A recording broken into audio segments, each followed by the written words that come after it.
Leitura integral do capítulo final. Um adeus e uma introdução. Aspectos da personalidade multidimensional, como visto através de minha própria experiência. No tempo histórico de Cristo, eu era um homem chamado Milênios em Roma. Naquela vida, minha ocupação principal era de um comerciante. Mas eu era um cavalheiro altamente curioso e minhas viagens me deram acesso a muitos grupos diferentes de pessoas. Fisicamente, eu era redondo e robusto, não completamente patrício em meu porte e com determinado desleixo em meu vestir. Tínhamos um tipo de rapé feito de um certo tipo de palha. Eu usava isto constantemente, derramando frequentemente um pouco em minha roupa. Minha casa ficava na parte mais ocupada, no noroeste da cidade, exatamente além do que você chamaria o coração da cidade. Entre minhas mercadorias, eu vendia sinos para burros. Isto pode não soar como um produto muito grandioso e ainda assim, famílias das fazendas fora de Roma os achavam altamente úteis. Cada um tinha um som especial e uma família poderia dizer pelo som do sino qual era seu próprio burro no meio de inumeráveis similares. Burros também eram usados em muitos negócios dentro da própria Roma como carregadores de fardo, particularmente nas ocupações mais baixas. O número de sinos, o som particular deles, até mesmo as cores, tudo tinha um significado. No tumulto da cidade, os sinos particulares poderiam ser reconhecidos então pelo pobre e pelos escravos que esperavam para comprar produtos, frequentemente alimentos murchos dos carros carregados. Os sinos eram um só, pequena porção de meu negócio que se tratava em grande parte de tecidos e tinturas, mas eles me fascinavam. Por causa de meu interesse neles, fiz muito mais viagens para a zona rural e região do que qualquer homem prudente deveria. Os sinos se tornaram meu passatempo. Minha curiosidade me levou a viajar à procura de tipos diferentes de sinos e me conduziu ao contato com muitas pessoas que, caso contrário, eu não teria encontrado. Embora eu não fosse letrado, eu era astuto e tinha uma mente vivaz. Sinos especiais, descobri, eram usados por várias seitas de judeus, ambos dentro e fora de Roma. Embora eu fosse romano e um cidadão, minha cidadania significava pouco, exceto de me proporcionar segurança mínima quando eu fazia meu caminho diário. E em meu negócio, encontrei tanto muitos judeus quanto romano. Socialmente, eu não era muito distante deles. Os romanos não tinham nenhuma ideia clara sobre o número de judeus em Roma naquele tempo. Eles julgavam por conjecturas. O sino nos burros pertencente aos zelotes tinham sobre eles o símbolo de um olho. Eles entravam secretamente na cidade, escondendo-se tanto dos outros judeus quanto dos romanos. Eles eram bons pichincheiros e frequentemente me privavam de mais do que eu merecia perder. Aprendi sobre o Deus da retidão através de um primo dele, nomeado Xeraba, que era tão claramente quanto pude entender na ocasião um assassino sagrado. Ele estava bêbado na noite em que falei com ele em um quiosque fedido fora de Jerusalém. Foi ele quem me contou sobre o símbolo do olho. Ele também me falou que o homem, Cristo, foi sequestrado pelos essênios. Não acreditei nele, nem na ocasião em que ele me contou. Eu não sabia quem Cristo era. Na ocasião em que Cristo viveu, sua existência era conhecida de muito poucos, falando comparativamente. Colocando abruptamente e com bom humor, eu sabia que alguém tinha a bola, mas não tinha certeza sobre a pessoa. Em estado de sonho, a situação finalmente se tornou conhecida para mim e para muitos outros. Em geral, os cristãos não queriam romanos convertidos. Mais tarde fui um destes e, por causa de minha nacionalidade, nunca fui acreditado. Minha parte naquele drama era simplesmente me familiarizar com a sua fundação física, ser um participante, porém pequeno naquela era. Muito posteriormente, em seus termos, eu terminaria como um papa menor no terceiro século, encontrando novamente algum daqueles que tinha conhecido. E se você me perdoar uma nota humorística, mais uma vez familiar com o som de sinos. Não é meu propósito entrar em minhas existências passadas em qualquer grande detalhe, mas usá-las para fazer certas observações. Em primeiro lugar, fui muitas vezes homem e mulher e emergi em várias ocupações, mas sempre com a ideia de aprender de forma que pudesse ensinar. Tive um histórico firme de existência física, portanto, como pré-requisito para o meu trabalho atual. Não atuei no papel de qualquer personalidade muito importante de nota histórica, mas me tornei experiente nos detalhes agradáveis e íntimos da vida diária, na luta normal para a realização, na necessidade do amor. Aprendi o anseio indescritível de pai para filho, filho para pai, marido para esposa, esposa para filho, e caí impetuosamente nas telas íntimas das relações humanas. Antes de sua ideia de história, eu era um Lumânia e depois nasci na Atlântida. Usando sua referência histórica, voltei no tempo do homem das cavernas, operando como um orador. Agora sempre fui um orador, a despeito da minha ocupação física. Fui um comerciante de temperos na Dinamarca, onde conheci Robert e Joseph.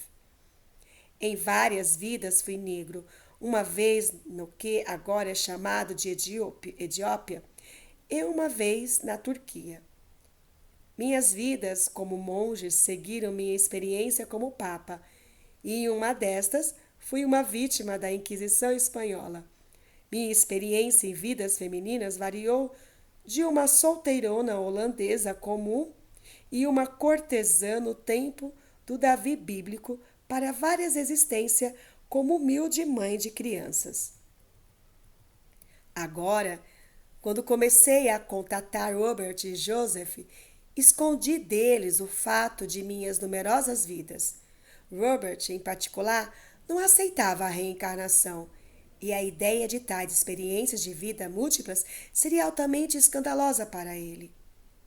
Os tempos, nomes e dados não são tão importantes quanto as experiências, e elas são muito numerosas para listar aqui. Porém, cuidarei disto em algum momento em que estas estiverem completamente disponíveis. Algumas foram dadas nas sessões de classe de Robert, e algumas, embora poucas, apareceram no próprio Material 7. Em um livro sobre reencarnação, espero ter cada uma de minhas personalidades prévias falando por si mesmas, pois elas devem contar suas próprias histórias. Então, você deve entender que essas personalidades ainda existem e são independentes.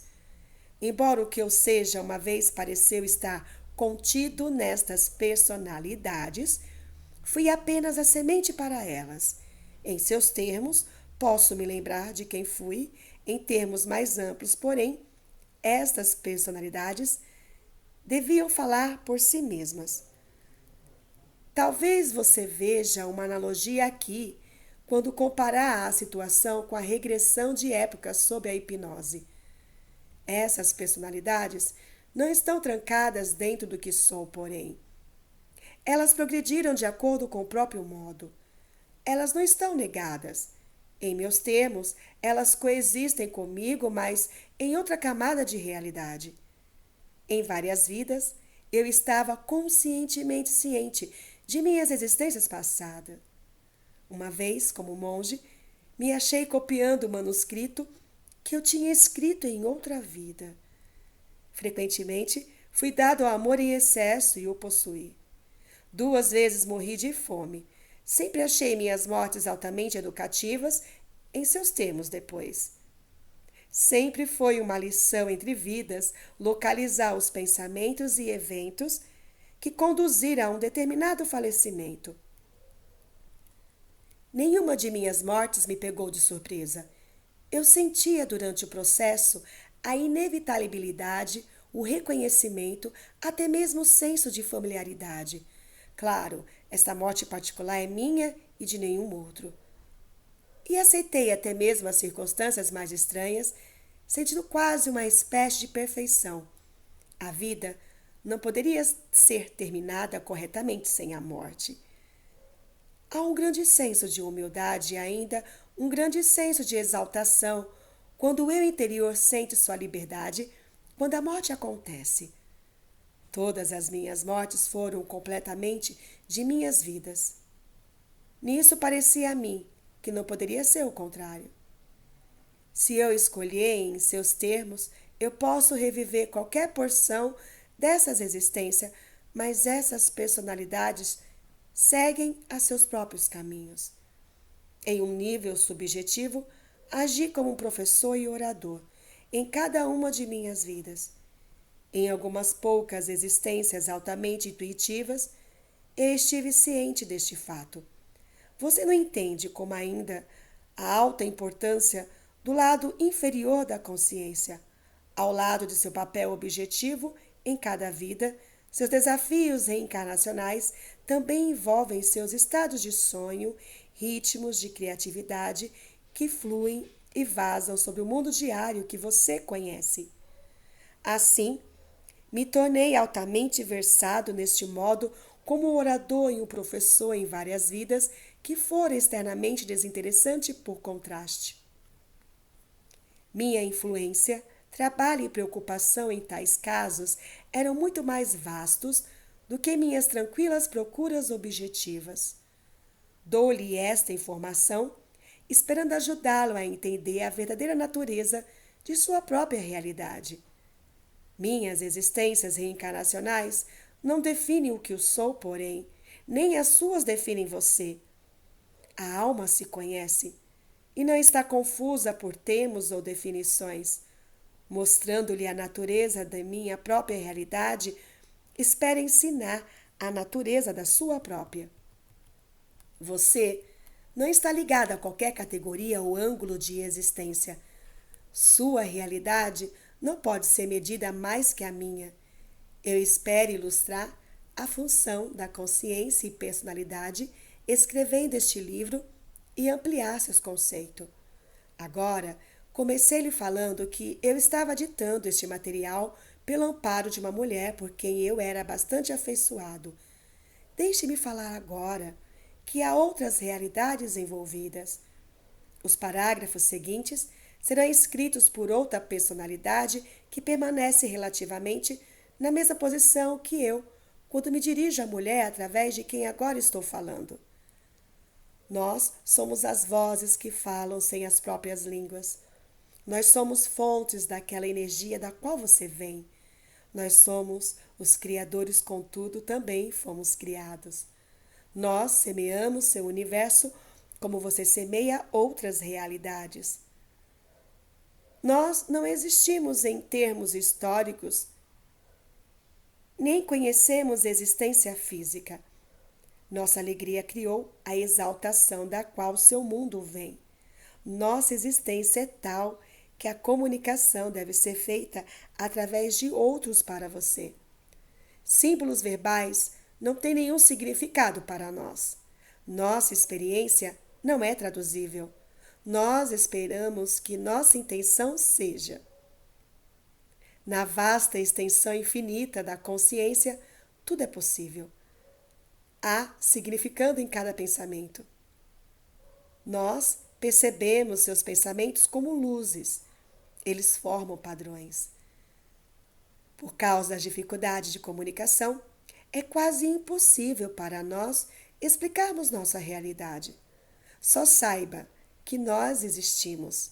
Nós enviamos vitalidade imensurável a você e apoiamos todas as estruturas de consciência com as quais você está familiarizado.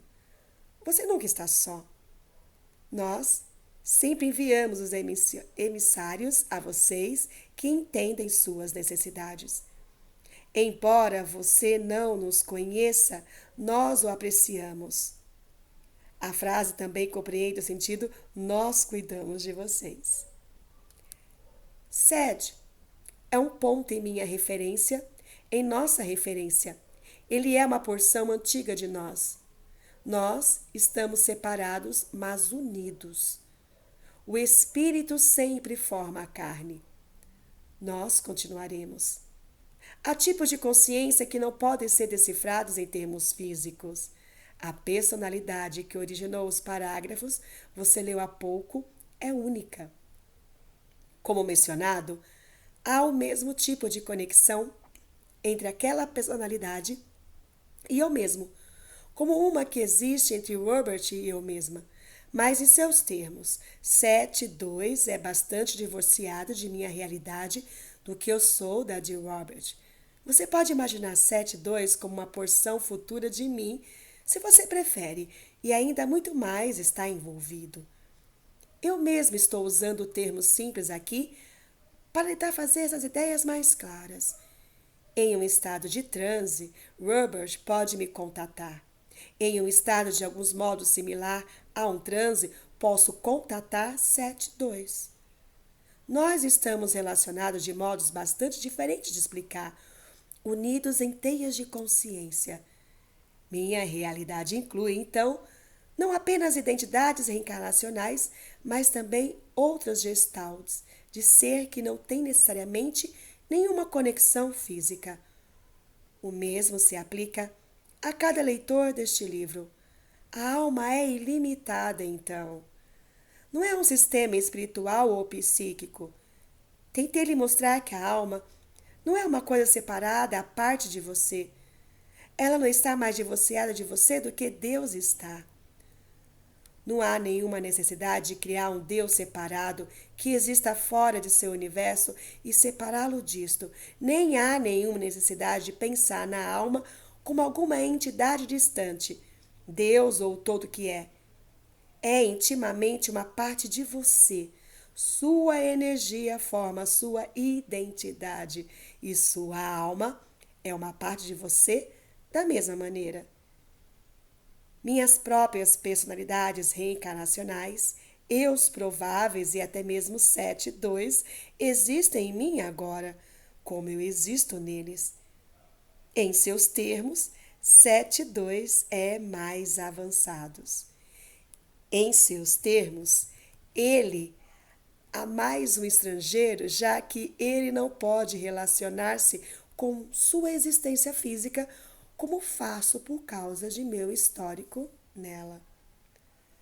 Ainda mais experiência enriquece 7.2 e as experiências dele me enriquecem a extensão que posso perceber e traduzi-las para o meu próprio uso. Dessa mesma maneira, a personalidade de Robert é ampliada pela relação comigo e eu também ganho através da experiência, até mesmo com o melhor dos professores, aprende de cada dimensão de atividade. Em termos mais amplos, minha alma inclui minhas personalidades reencarnacionais, 7.2 e os eus prováveis. Estou tão ciente de meus eus prováveis, incidentemente como estou de minhas existências reencarnacionais. Seu conceito de alma é simplesmente limitado. Realmente não estou falando em termos de grupos de almas, embora esta interpretação também possa ser feita. Cada parte da alma contém o todo, um conceito que estou seguro o assustará. Quando você se torna mais ciente de sua própria realidade subjetiva, você irá, portanto, se tornar familiar com grandes porções de sua própria alma. Quando você pensa na alma como um sistema fechado, você a percebe como tal e se fecha no conhecimento de sua maior criatividade e características. 7.2 representa o que eu me tornarei, até certo ponto em seus termos, contudo, quando eu me tornar o que ele é, ele será algo diferente. Agora, nos mesmos termos apenas, Robert pode se tornar o que sou, mas então eu serei algo bastante diferente. Cada um de vocês está envolvido no mesmo tipo de relacionamentos, esteja ciente ou não deles. Embora lhe pareça que existências reencarnacionais envolvem eventos passados e futuros, elas existem paralelamente ou adjacentemente à sua própria vida presente e à consciência. Outros aspectos de sua identidade maior existem, falando relativamente sobre o ou ao redor destas. As respostas para a natureza da realidade, o conhecimento íntimo do tudo que é que você procura, está em sua experiência presente. Ela não será encontrada fora de vocês mesmos, mas através de uma jornada interior para si mesmo, através de si mesmo e através do mundo que você conhece. Uma vez, eu fui uma mãe com 12 filhos, ignorante em termos de educação, longe de ser bonita, particularmente nos anos posteriores, com um temperamento selvagem e de voz rouca. E isto foi ao redor de Jerusalém no sexto século. As crianças não tinham muitos pais. Fiz o melhor para provê-los. Meu nome era Marchaba. Vivíamos onde quer que pudéssemos, agachando em entradas e finalmente todos mendigando. Contudo, naquela existência, a vida física tinha um contraste, uma agudez maior do que qualquer que eu tinha conhecido. Uma crosta de pão era mais deliciosa para mim do que qualquer pedaço de bolo, embora bem glaçado, que já pudesse ter existido nas vidas anteriores. Quando meus filhos riam, eu era dominada pelo deleite. E apesar de nossas privações, cada manhã era uma surpresa triunfante, porque nós não tínhamos morrido em nosso sono por não termos sucumbido à fome. Escolhi aquela vida deliberadamente, como cada um de vocês escolhe cada uma das suas. Eu fiz isso porque minhas vidas prévias tinham me deixado muito entediado. Também fui muito almofadado, mimado. Eu já não focava com claridade nas delícias físicas verdadeiramente espetaculares e nas experiências que a terra pôde prover. Embora eu gritasse com minhas crianças e às vezes gritei com raiva contra os elementos, eu fui golpeada pela magnificência da existência e aprendi mais sobre a verdadeira espiritualidade do que já fiz como um monge. Isso não significa que a pobreza conduz à verdade ou que o sofrimento seja bom para a alma. Muitos que partilharam dessas condições comigo aprenderam pouco. Isso significa que cada um de vocês escolhe essas condições de vida que tem para o seu próprio propósito, sabendo ao longo do tempo onde repousam suas fraquezas e forças. Na gestalt de minha personalidade, como em seus termos, eu vivi mais tarde vidas mais ricas. Aquela mulher estava viva novamente em mim, como por exemplo a criança está viva no adulto e cheia de gratidão, comparada às circunstâncias posteriores às existências iniciais. Ela me impulsionou a usar melhor minhas vantagens. Assim como você, em uma ampla forma, suas várias existências reencarnacionais acontecem.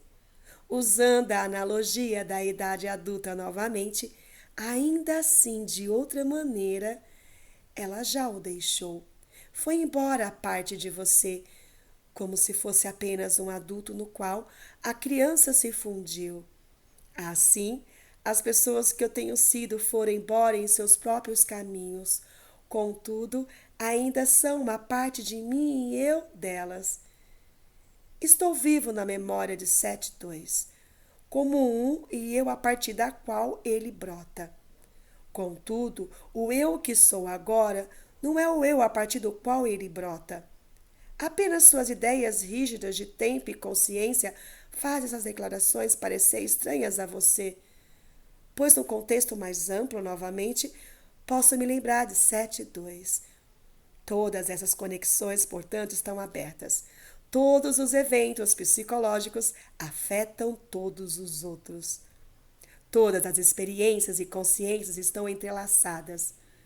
Apenas quando você pensa na alma como algo diferente, separado, então fechado, você é conduzida a considerar um Deus separado, uma personalidade que parece estar à parte da criação.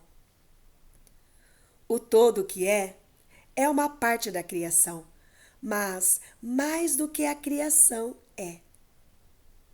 Há pirâmides de Gestalt do ser impossíveis de se descrever, cuja consciência inclui conhecimento e experiência do que parecia ser para você um vasto número de outras realidades. Nos termos em que estou falando para o seu benefício, o presente delas, por exemplo, pode incluir a vida e a morte de seu planeta em um momento do tempo delas.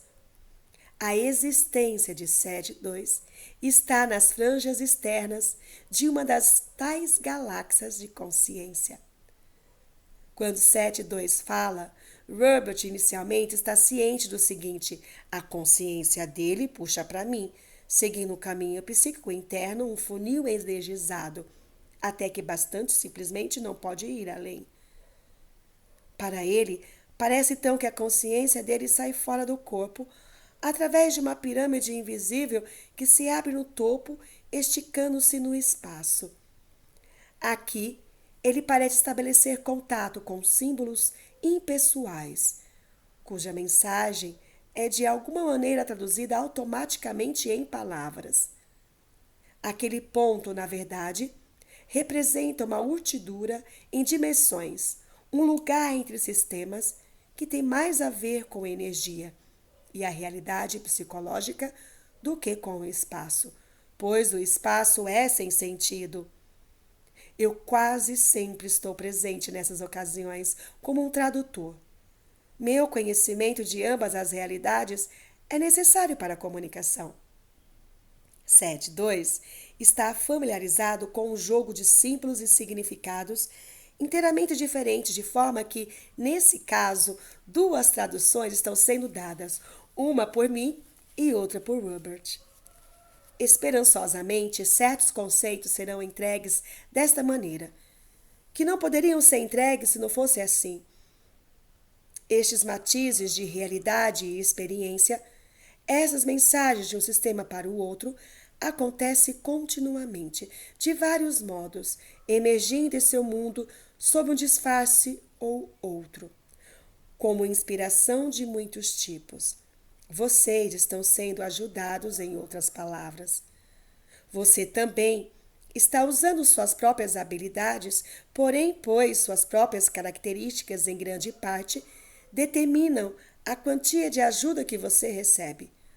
O simbolismo aparente a Robert, quando 7.2 fala, funciona bem, mas o externo é também interno, e assim a consciência viaja tão longe internamente como parece a ele viajar externamente.